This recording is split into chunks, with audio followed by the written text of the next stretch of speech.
ইংরেজিতে প্রচুর প্রচুর পরিমাণে ব্যবহার হয় একটি স্ট্রাকচার হলো ওয়ান অফ।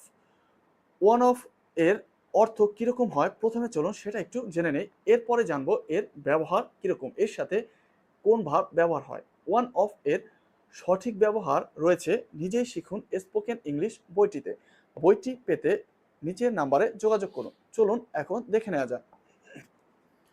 ওয়ান অফ এর সাথে প্লুরাল নাউন প্রোনাউন বসে, যেমন one of my brothers. Brothers হলো প্লুরাল। যদি আমরা বলতাম ব্রাদার তাহলে সেটা ওয়ান অফ এর সাথে হতো না। তো ওয়ান অফ এর পরে আমরা প্লুরাল ব্যবহার করব, আর এর অর্থটা কিরকম হয় সেটা জানি। চলুন, ওয়ান অফ মাই ব্রাদার্স, আমার ভাইদের একজন, মানে অনেক ভাই রয়েছে তাদের মধ্যে একজন, এমন বোঝাতে আমরা ওয়ান অফ ব্যবহার করি। ওয়ান অফ আস, যেমন আমাদের মধ্যে একজন। ওয়ান অফ মাই টিচার্স, শিক্ষকদের মধ্যে একজন, মানে আমাদের শিক্ষকদের মধ্যে একজন।